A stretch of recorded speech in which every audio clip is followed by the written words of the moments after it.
Don't let the terrorists spoil your holidays. I must confess, I almost let them ruin mine. Here's the story. Every holiday, every year for the past 10 years, I have been in the Hollywood Christmas parade. I ride in an open convertible, waving to the throngs. And sitting next to me is my daughter in an Archibald mouse costume, a whole big professional mouse costume, because we are helping to promote my mother's children's book called Archibald's Swiss Cheese Mountain. And my mom is sitting in the front. It goes to be on television, and I'll be letting you know when that is. How did the terrorists almost ruin it? Well, every year for the past 10 years, there has been an increase in the police presence at the parade. And this year, it was out of control. Every block, there are the long blocks and the short blocks that come into it for the parade. And every short block, there are police in throngs themselves.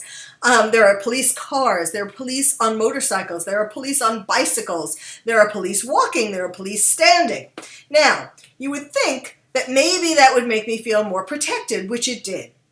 But this year, when there was this much greater presence, it made me also think, do they know something I don't know? Was a threat called in? Obviously, bombing the Hollywood Christmas parade, it would just make the terrorists, whoever did it, incredibly famous for a very long time. So, how did I try to prevent that from ruining it altogether?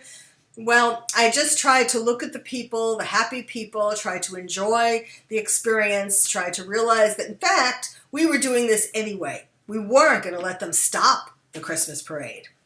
So, why do terrorists love the holidays? They love the holidays because there are more of these prime targets, like the parade.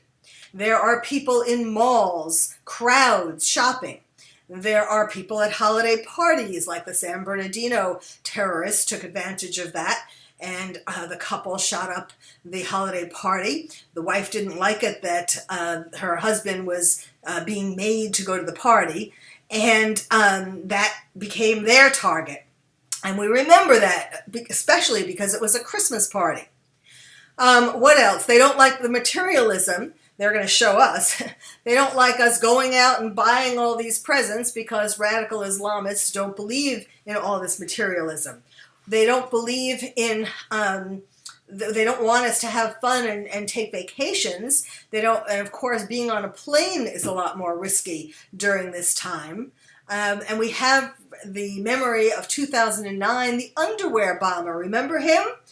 He was a guy who put an explosive device in his underwear. He was obviously ambivalent about whether he wanted the contents of his underwear being blown up, however, because in fact, in the end, it didn't detonate.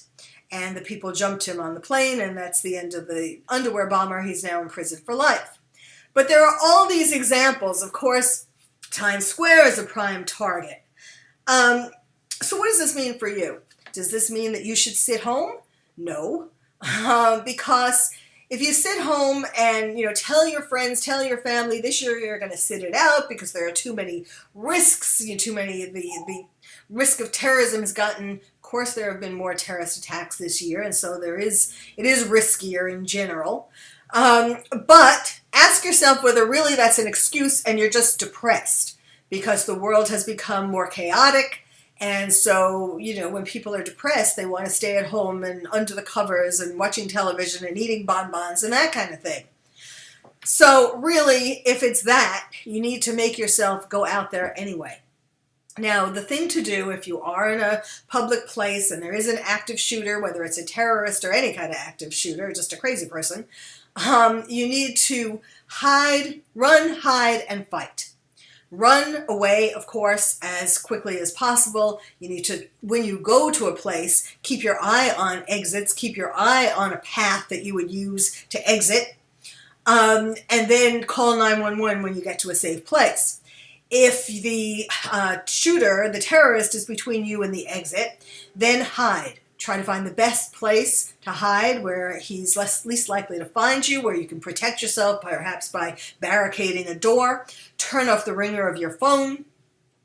And then last but not least, if the terrorist does come upon your hiding place, fight. Hopefully you will be there with other people and you all can attack and disarm the terrorist at once. So now you know what to do. There are no excuses, so get out there and have a great holiday.